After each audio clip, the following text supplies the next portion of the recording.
Hello there, everyone. How are you doing today? I hope you are all well. Today we'll be reading a creepypasta titled Immersion.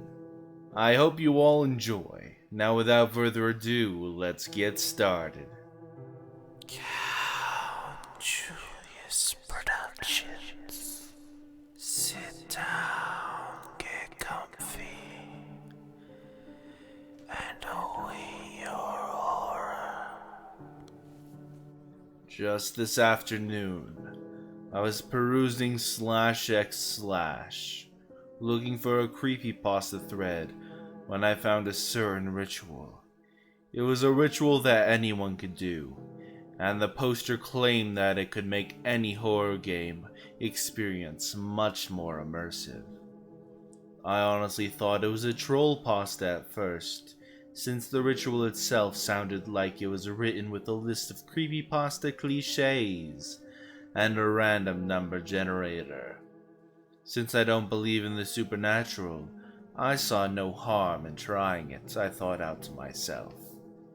That if a placebo can have an effect on the user by making them expect it, then maybe this ritual will help me get my head into the right place for a survival horror game. For reasons that will be obvious later, I won't tell you what the ritual was, but I did perform it later that night. When it didn't send a chill down my spine or make me hear whispering, or do anything else supernatural, I decided to get some real scares playing my favorite indie survival horror game, Project Zomboid. I chose to play in sandbox mode. I picked police officer as my profession.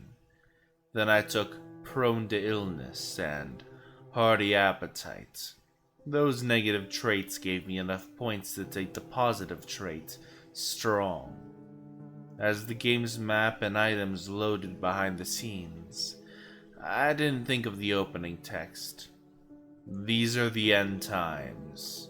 There is no hope of survival. This is how you died. This game started out like any other. I was in a generic two-story house on the southeast side of Knox County. As I thoroughly searched the place, I found no weapons, enough food for about a week, and one bottle of antidepressants. This wouldn't do. I had to go search for a weapon. Without checking out the window, I opened the front door. I was met with the usual scarecore the game plays when the player gets startled, coming face to face with a zombie who is waiting outside. Having played this game before, I had been in this exact situation several times, so I immediately shut the door and made my character take an antidepressant to calm his nerves. It seemed like my imagination was playing tricks on me, but I thought the scare chord sounded louder than usual, and that one zombie took up more of my field of vision than he should have. Due to the zombie going outside stopped sounding like a good idea, so I double-checked every cabinet in the house for any weapons.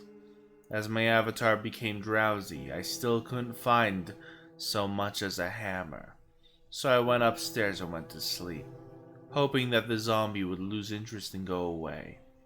There was something off about the "would you like to go to sleep" message, but I couldn't put my finger on it. When I woke up, this is the part where things really started getting weird.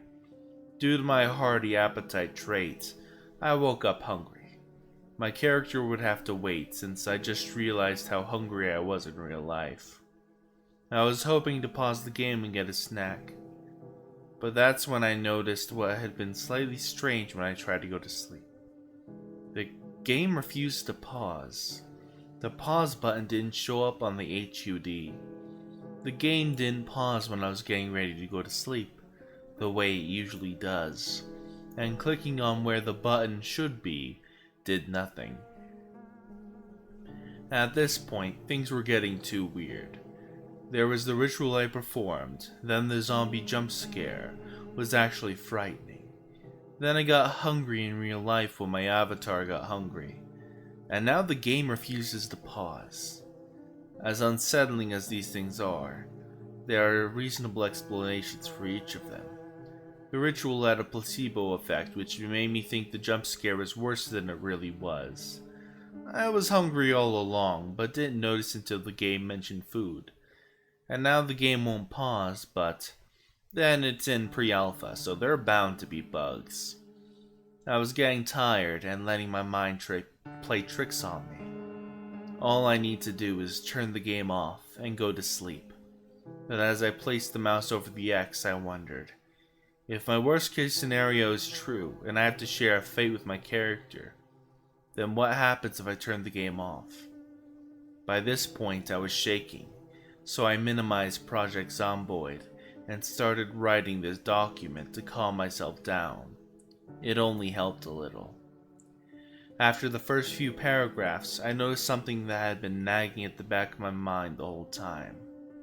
That zombie had been banging on my front door this whole time. I checked my door's health. 2 out of 5. I rushed into the kitchen and stuffed my face, since I needed a full stomach for what I was planning. I then popped antidepressants and checked the door. 1 out of 5.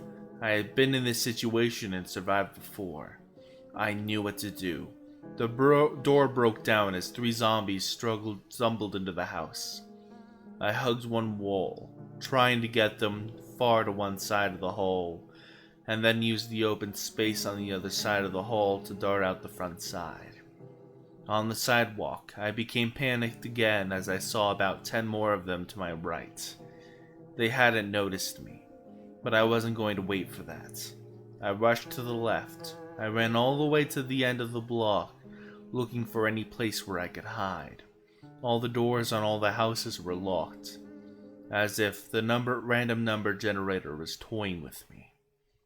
As I continued to run, I was sweating and even gasping.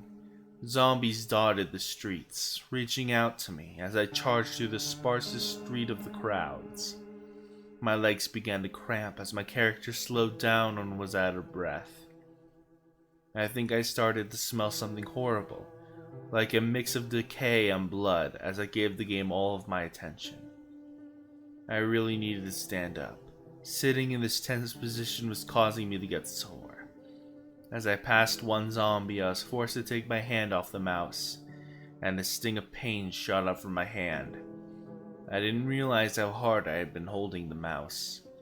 Limply shaking my hand while trying to ease up on using the mouse, I finally saw an unlocked building. I charged straight inside the house as far as I could, up to the 2nd floor bedroom, forgetting to check for zombies anywhere inside. At least the zombie spawning algorithm was finally having mercy on me. Exhausted from all the running and panicking, I finally went to sleep. I woke up at noon and looked out the windows to find that my zombie pursuers had not followed me to this new house. The fridge was filled with chicken and salmon. One cupboard had a fire axe, and there was even a shotgun, but no ammo.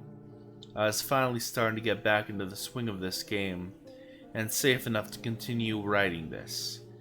I suddenly felt a drop in the pit of my stomach. A status icon popped in the corner with a slightly green frowning face rolling over it with the mouse. It read, "Queasy."